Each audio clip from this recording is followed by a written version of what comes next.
Bom dia, meus queridos, tudo bem? Hoje a gente está fazendo um pouquinho diferente, né? Porque a gente está iniciando uma gravação, né? A gente está evitando aquele padrão ao vivo, fazendo sempre um laboratório, né? Uma experiência, porque a turma de vocês é a que eu tenho tido mais reclamações. É bem da verdade que as reclamações não são apenas de vocês, né? Eu acho que só mesmo o turno da manhã que iniciou esse período é que nunca fez uma reclamação, talvez até por motivos óbvios, né? A questão do tráfego de dados pela manhã bem menor do que à noite, sobretudo as nossas aulas, que elas começam mesmo em horário nobre, né? Aquele horário que mesmo quem está descumprindo o isolamento está em casa. Então acaba tendo esse tráfego maior de dados, né? E a gente acaba tendo muito travamento, muito fluxo. Então eu resolvi fazer uma gravação, peço desculpas aí, eu tinha falado para a Andresa que ia fazer assim, aliás, ela tá de parabéns, ela tá sempre me cobrando, isso aí, como uma verdadeira representante, uma verdadeira líder deve fazer, né, sempre buscando o melhor para a turma. Então a gente vai fazer essa experiência, tá? Obviamente eu vou ficar à disposição para alguma dúvida, alguma coisa que às vezes não tenha ficado muito clara, até porque como a gente está usando esse formato, né, eu não tenho nem via chat ou qualquer outra forma a possibilidade de tirar alguma dúvida. Eu vou tentar de forma bem calma, bem pausada, né, explicar, fazer as explicações necessárias, e sabendo, né, das limitações, enfim, e me colocando à disposição mais uma vez. Antes eu queria só fazer alguns esclarecimentos. Eu sei que já começou a questão relacionada à prova, né, e tal, já começou de forma muito precoce, mas eu tenho dito desde ontem, quando a gente iniciou essa semana de aulas, que eu vou me reservar a conversar sobre prova na semana que vem, porque a gente ainda vai estar um tempo razoável antes das provas efetivamente começarem, né? Eu ainda não bati o martelo, eu ainda não decidi, mas eu estou muito inclinado a fazer uma prova com caráter dissertativo, pedindo para dentro de um excerto, né, texto, alguma coisa assim que você produza, né, um texto dissertativo sobre o caso que eu pretendo colocar, pensar. Eu ainda não pensei no que ainda, né? Bom, isso eu vou falar na semana que vem. A gente vai retomar hoje aqui de onde a gente parou. Eu me lembro com perfeição como foi, né? Vocês têm inclusive o vídeo para me cobrar e alguma eventual omissão, mas eu vou fazer o seguinte: eu vou utilizar vídeos de 30 minutos, tá? Já que a gente está fazendo a gravação, por duas ordens de razão. Primeiro, porque há uma demora muito grande em vídeos mais longos no upload. Às vezes o upload demora horas, tá? E então com vídeo menor, eu quero acreditar que pelo menos para mais tarde, quem for assistir mais tarde, no início, no final da tarde, no início da noite, os vídeos já estejam à disposição.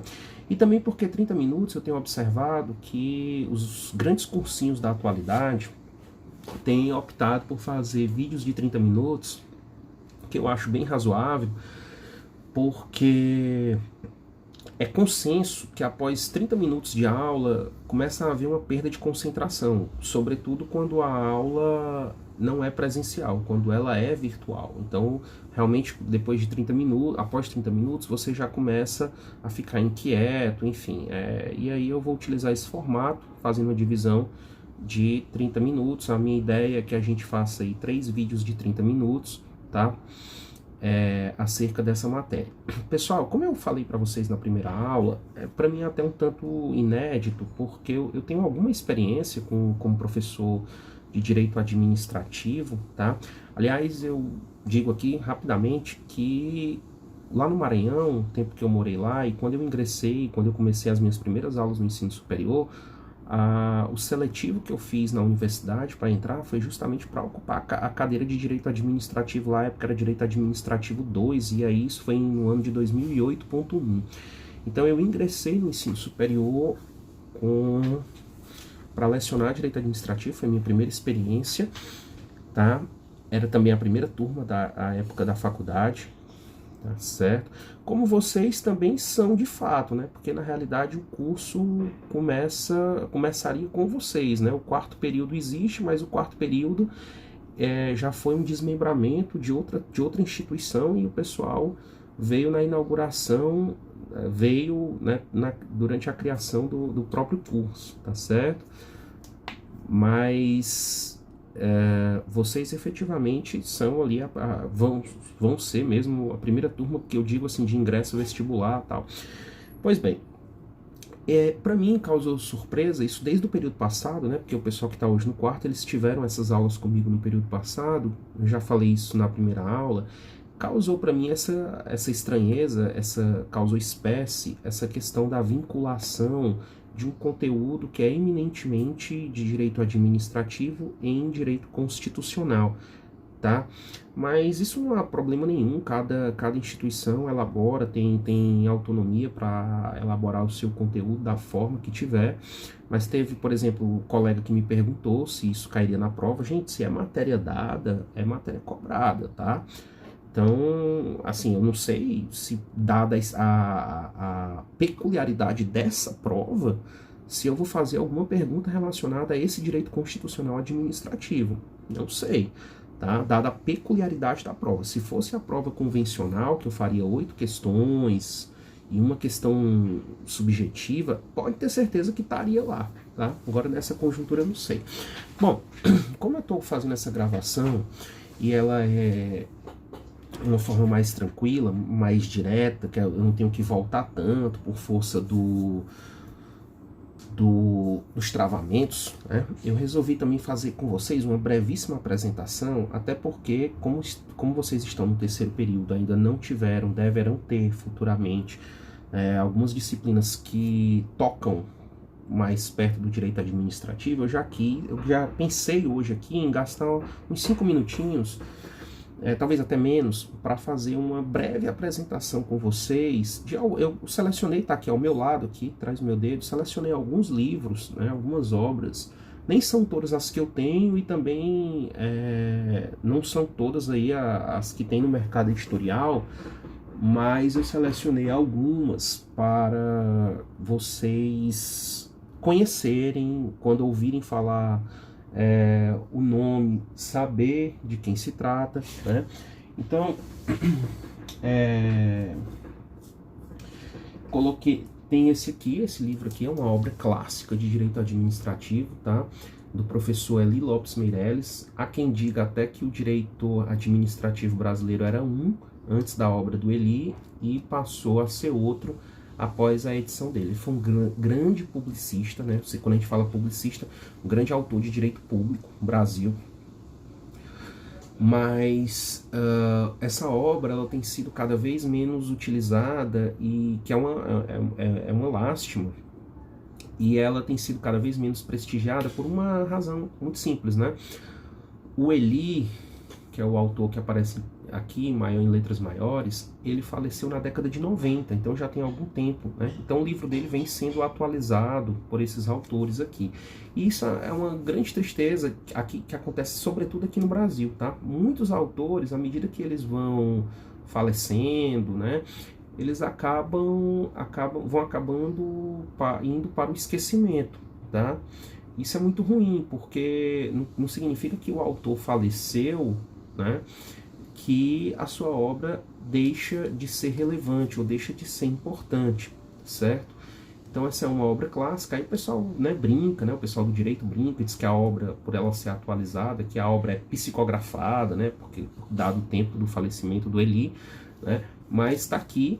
É uma obra interessantíssima, importantíssima. Eu estudei por ela, aprendi muito com ela, tá certo? Outra coisa que eu destaco também, inclusive, assim, podendo ter essa oportunidade de voltar a lecionar um pouco do direito administrativo, é que eu mesmo optei a minha segunda fase de OAB, isso lá no ano de 2006, quando eu terminei o curso, eu fiz na segunda fase direito administrativo, tá?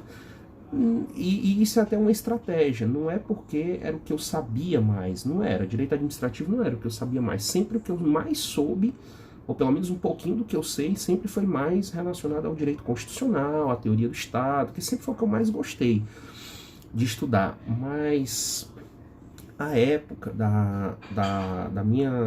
do término da minha graduação e do exame de ordem, eu era estagiário da 2ª Vara da Fazenda Pública, do Tribunal de Justiça do Estado do Ceará. Então, essas questões relacionadas a direito administrativo, como licitações, contratos, mandados de segurança que eram impetrados, por exemplo, contra o município de Fortaleza, contra o estado do Ceará, tudo era distribuído para mim dentro da vara para eu minutar as decisões. Então eu acabava tendo muito contato com matéria administrativa, e aí como eu tinha essa prática, né, e que eu não tinha, por exemplo, em direito constitucional, a prática, já que inclusive a 2ª fase é o exercício prático profissional, eu não tive nem dúvidas em fazer essa opção pelo direito administrativo, tá? Então, isso é mais por uma questão mesmo estratégica, tá certo? E aí, esse livro aqui, que é considerado, tá? Segundo a apresentação aqui, professor Celso Antônio Bandeira de Mello, curso de Direito Administrativo, da editora Malheiros, assim como o do Eli também, que é da editora Malheiros, tá certo? Esse livro aqui é um tijolão, né? Você pode observar aí que ele é um tijolão. Eu estudei muito por ele durante a graduação, tá certo? Muito. É um livro assim que no primeiro momento ele assusta, porque os conceitos são vistos de forma muito aprofundada, mas é uma leitura deliciosa, é uma riqueza de informações absurda, tá? Você consegue tirar muita coisa relevante para a construção do seu conhecimento daqui, tá? Muito bom. Eu queria ter mais tempo até de voltar a reler alguns capítulos dele, que eu espero, mesmo em quarentena, porque, enfim, a gente pesquisa, estuda outros temas, não dá tempo, mas eu quero ainda reservar, rever, reler alguns capítulos dessa obra, que realmente é muito rica e foi muito importante no meu aprendizado. Ela é considerada atualmente a obra mais completa, tá certo? No direito brasileiro, certo? Essa é uma obra relativamente ao direito administrativo. Você quer construir um artigo científico ou pensa futuramente numa monografia, alguma coisa, essa obra não pode faltar, ela é considerada a mais completa, ela é um tijolão mesmo aqui, tá? E outras obras também muito badaladas, né, aqui, muito conhecidas, esse aqui, ó, Direito Administrativo, da Maria Silva Zanella de Pietro, professora da USP, da editora Atlas, que a editora Atlas foi até vendida, né, agora ela pertence ao grupo Gen Editorial, mas está aqui, é um livro clássico, tá certo? Infelizmente esse livro aqui, na época que existia a Atlas ainda, né, eu acho que foi um exemplar que a Atlas me mandou, graças a Deus, pelo menos isso. Tava vendo se tinha algum carimbo aqui para mostrar para vocês, mas eles não carimbaram esse aqui não, tá? Esse livro aqui você só tem que ter cuidado com uma coisa, tem banca de concurso que adota esse livro aqui, tá? Professor, qual? Não vou saber precisar, o CESP já adotou no passado, CESP, SEBRASP, tá? Mas o CESP varia muito, assim, é bem múltiplo, amplo, assim, a visão deles, direito administrativo, mas qual é o cuidado? É porque existem certas coisas, não nessa matéria que a gente está vendo, eu estou falando isso de um modo geral em direito administrativo. Existem certas temáticas, tá, que a professora Maria Silva ela tem uma classificação própria. E pelo fato dela ter uma classificação própria, às vezes, coisas que ela só aborda, os outros às vezes até mencionam, mas são classificações que ela só aborda. Eu até dei um exemplo para vocês, quando a gente começou essas aulas de direito administrativo, que eu estava falando dos agentes públicos, aí eu falei que dentro dos agentes públicos, quando você ia para uma subdivisão dos particulares em colaboração, haviam os gestores de negócios, e eu ainda coloquei a sigla lá, MS, né, Maria Silva P, né, que é justamente a referência a ela. Então, naquela oportunidade, eu quis dizer para vocês que é uma classificação peculiar dela, e que de repente pode ser cobrada, tá certo?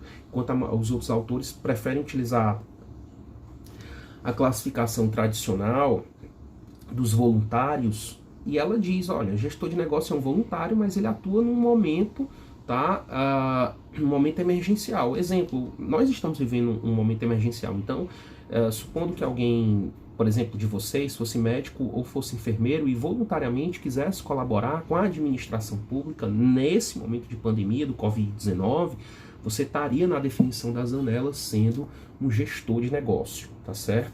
Que um gestor de negócio nesse sentido específico de crise, né? Então tá aí. Fazendo aqui também ainda uma breve apresentação, aqui tem esse outro livro também, que é um livro clássico do direito brasileiro, Manual de Direito Administrativo, José dos Santos Carvalho Filho, um autor também muito badalado. Esse também foi um presente aí, né, uma cortesia, isso é uma das vantagens de você ser professor, né? Às vezes um livro desse, que é um livro bem caro, a editora gentilmente cede para você, que é muito, pelo menos isso, né?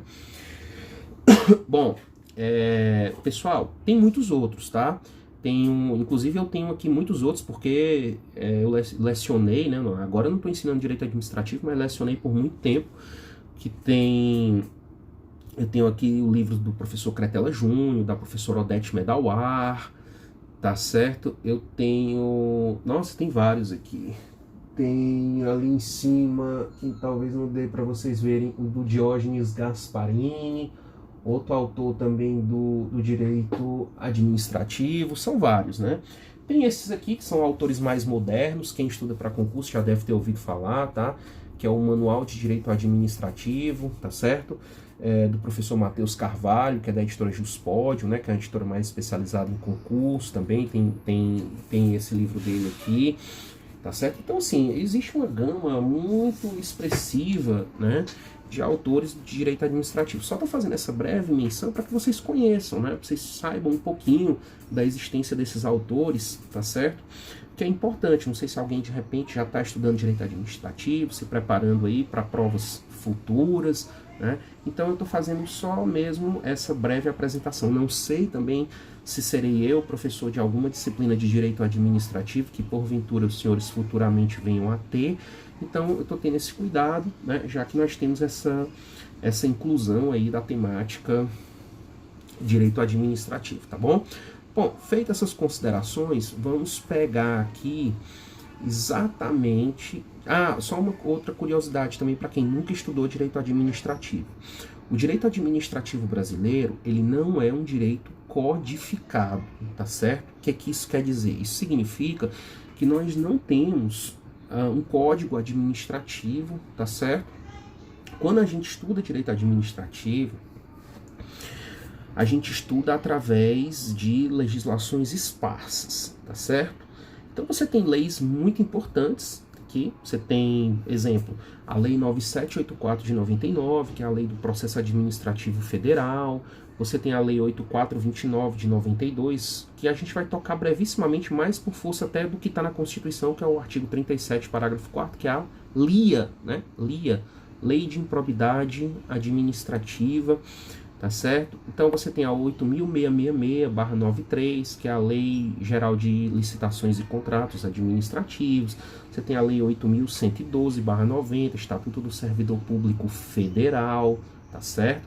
Então, e várias outras leis, várias. 8987/95, que é a Lei do Serviço Público. Tá? Eu só estou fazendo essa menção porque, assim, você não tem uma codificação, tá certo? Seria muito bom se tivéssemos, né? Porque você agruparia dentro de um código organizado, sistematizado, né, uma única legislação, né, se fosse possível, mas não é esse o caso, não tem sido essa a opção do legislador. Então o nosso estudo mesmo do direito administrativo é feito em leis esparsas. Uma parte desse estudo é o que a gente está fazendo, que é com base na Constituição. A Constituição é a porta de entrada, porque ela dá fundamento de validade, tá certo? Para as demais legislações de direito administrativo, sejam as que foram elaboradas após a Constituição, sejam as elaboradas antes. Nós temos inúmeras legislações elaboradas antes da Constituição, como, por exemplo, a Lei Geral de Desapropriações, que é da década de 40, a própria Lei do Tombamento, que é uma lei, que é o Decreto-Lei 25 de 37, produzido ainda no Estado Novo.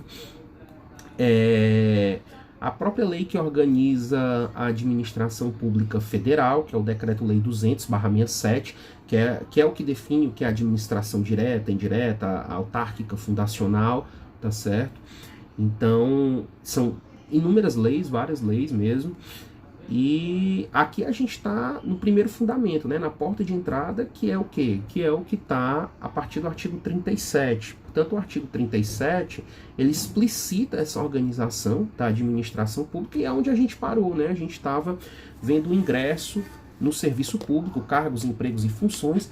É impossível a gente fazer esse estudo, pessoal, sem estar de posse da Constituição Federal, tá? Seja ela qual for, essa aqui é uma Constituição que eu tenho aqui, mas qualquer uma serve, obviamente, aqui é só a letra da lei, tá certo? Eu particularmente gosto dessa edição aqui da Constituição, porque logo abaixo dos dispositivos há uma correlação com outras legislações, inclusive com súmulas dos tribunais superiores. Mas é só a letra da lei, não tem nada de excepcional, não é comentada, não é nada. Que é a que eu levo para a sala de aula, tá certo? Que é essa que eu levo da sala de aula. Para mim, ela é relevante por causa disso, porque ela faz uma conexão nos dispositivos com outras legislações, inclusive com súmulas dos tribunais superiores. Se alguém se interessar por ela, é só ir no site da editora Juspodium, tá? O site da editora Juspodium, www.juspodium, tá? Esse podium no final não é com U, é com V, porque está em latim.com.br. Aí se você quiser, de repente, comprar, né? Não precisa, né? Não precisa, mas é porque eu estou acostumado, sempre alguém, ou aluno, tal, fica curioso para saber qual é a legislação que o professor usa, às vezes quer comprar igual, mas não precisa.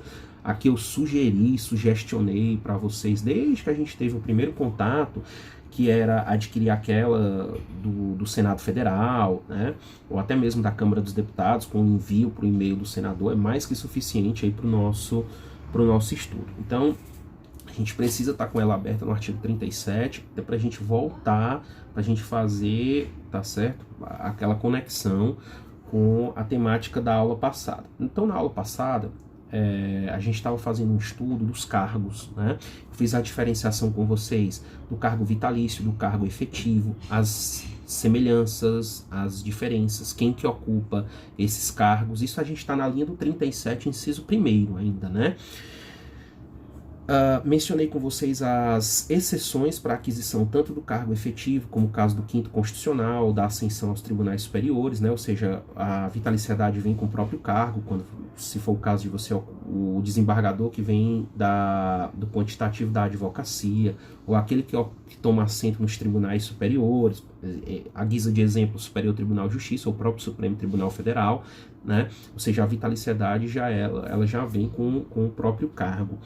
Falei também da hipótese excepcional de aquisição de estabilidade, que é aquela que a própria Constituição já trouxe no bojo do artigo 19 do Ato de Disposição Constitucional Transitória, que é aquele que ocupava cargo público nos 5 anos imediatamente anteriores à promulgação da Constituição. A própria Constituição já o estabilizaria, tá certo, no cargo. Portanto, é uma hipótese excepcional. Tá. Mas além desses cargos, nós temos um outro cargo muito peculiar, que é mencionado no inciso 1º, mas é principalmente ele mencionado, tá certo, no inciso 5º. Então, quem tiver aí com a Constituição, estou aqui abrindo a minha aqui, ó, né? Quem tiver com a Constituição, você pode olhar o inciso 5º. Por que eu tô pulando para o 5º? Só para fazer uma ligação, porque o primeiro fala em cargos, empregos e funções, tá certo? Que se destinam tanto aos brasileiros quanto aos estrangeiros que preenchem requisitos legais. Então, isso é apenas um mero elo de ligação dos assuntos, tá? A gente tá indo para frente, mas depois a gente volta para que a coisa não fique dispersa, ela fique integrada. Então, quando você verifica o inciso 5º, né, que fala as funções de confiança, já eu vou falar o que são funções de confiança, diferenciá-las dos cargos em comissão, porque eu estou falando do cargo em comissão. As funções de confiança exercidas exclusivamente por servidores ocupantes de cargo efetivo, isso é uma pegadinha eterna de concurso público, e os cargos em comissão a serem preenchidos por servidores de carreira nos casos, condições e percentuais mínimos previstos em lei, destinam-se apenas às atribuições de direção, chefia e assessoramento, tá? Pessoal, cargo em comissão foi onde eu justamente parei a aula passada, porque aquele travamento terrível, então ninguém estava conseguindo ver, e aí eu resolvi suspender, né? É aquele cargo que ele também recebe uma nomenclatura em latim, daí para vocês terem o devido cuidado, que é o chamado cargo demissível ad nutum. Cheguei a colocar no quadro essa expressão em latim ad nutum, que significa no humor, tá? Então é mais ou menos assim. Vamos supor que eu como autoridade de um determinado poder, exemplo, presidente do Tribunal de Justiça do Estado do Ceará, certo? Eu fosse nomear o nosso colega Leandro, tá certo? Como assessor jurídico do TJ. Eu vou nomear o Leandro, tá? Então, se eu vou nomear o Leandro, eu vou fazer a nomeação do Leandro. Perceba, o Leandro tá lá bonitinho no cargo, um assessor judicial bacana, mas eu nomeio num dia, tá? Mas aí daqui a 2, 3, 4 dias, tá certo? Eu digo, não, eu não quero mais o Leandro aqui, tá? Seja simplesmente porque eu não gostei do que ele fez, do que ele produziu, né? Ainda que sejam parcos dias, né? Isso é só para você ver a radicalização do que significa o cargo demissível ad nutum, cargo em comissão, cargo de confiança, tá? Ou como algumas pessoas até usam pejorativamente a expressão, eu tenho uma nomeação no município, eu tenho uma nomeação no estado, tá certo? Não é nenhuma expressão adequada, tá? Não é uma expressão adequada. Lá no Maranhão eu falava muito, lutava muito contra essa expressão, utilizada pelos próprios alunos, enfim, por pessoas em modo geral, porque não é uma expressão adequada, porque nomeação, ela integra um ato de investidura. Tanto quem ocupa um cargo efetivo, antes dele tomar posse, ele tem que ser nomeado, tá? Então, não é só nomeado, ou seja, não é assim, eu tenho uma nomeação, apenas o ocupante de cargo em comissão, porque tanto o ocupante de cargo em comissão, quanto o ocupante do cargo efetivo, ele passa por uma investidura, ele passa por essa formalização, ele tem essa relação, tá certo, com a administração através de um estatuto, através de um ato administrativo. Então, ele passa nessa investidura por nomeação, por posse e por exercício, tanto o efetivo quanto o próprio ocupante de cargo em comissão, tá certo? Qual seria, então, a grande diferença? Antes disso, só aquela, voltando ao caso do Leandro. Então, eu fiz a nomeação do Leandro, mas não fiquei satisfeito, seja porque qualquer motivo, simplesmente porque, embora ele esteja fazendo tudo certinho, eu não quero mais ali, né? Então, eu vou e o exonero do cargo em confiança, cargo de confiança, cargo comissionado, tá? Eu vou e o exonero, tá certo? Por quê? Porque ele é um cargo demissível ad nutum, no meu humor. Eu tô, assim, aspas, né? Tô de mau humor, não quero mais, vou e exonero, tá certo? Pessoal, perceba, a grande diferença que vai justamente residir, não é a única, mas a grande diferença que vai residir entre o cargo comissionado e o cargo efetivo, tá? Vai ser aquela que o ocupante de cargo comissionado, ele jamais, eu estou falando em advérbios, jamais vai alcançar a estabilidade, jamais, tá? Professor, o sujeito ocupa o cargo comissionado durante 20 anos, 30 anos, é possível? É possível, não há problema, tá? Não há nenhuma limitação, a Constituição, nem legislação faz nenhuma limitação para essa ocupação em lapso temporal, não faz não, tá? Então, esse ocupante de cargo comissionado, independente do tempo, tá certo? Ele não adquire a estabilidade. Essa seria, assim, uma das diferenças marcantes do ocupante do cargo em comissão, tá? Com o cargo efetivo. Ele não adquire estabilidade, como vocês observaram aí pelo próprio inciso 5º, quando a gente faz a leitura dele com o inciso 1º, porque o inciso 1º fala do ingresso, tá? Então, de cargos, empregos e funções. Então a gente está aqui esmiuçando mais o cargo, né? Para começar, a gente está esmiuçando o cargo. Então, o ocupante do cargo comissionado, ele é de livre nomeação e exoneração, portanto ele é de livre escolha, tá? O ideal, a Constituição fala do ideal, não é o obrigatório como deve ser, ela fala do ideal, ou seja, do que deveria ser, né? Não do que é. Ela diz que o ideal seja que os ocupantes de cargo em comissão seja reservado um percentual, tá certo? Para os próprios servidores que já estão no serviço público possam ocupar esses cargos, os próprios servidores. Digamos assim, sei lá, pelo menos 30% dos ocupantes de cargo comissionado já sejam servidores de carreira, mas isso não é obrigatório, tá? Salvo se o órgão público, tá certo? Ou o ente federativo, o município, o estado ou a União, tem uma legislação específica. Se não tiver a legislação específica, você não tem como criar essa limitação. E não confundir com a função comissionada. Deixa ela guardada, que eu vou falar dela em separado, tá certo?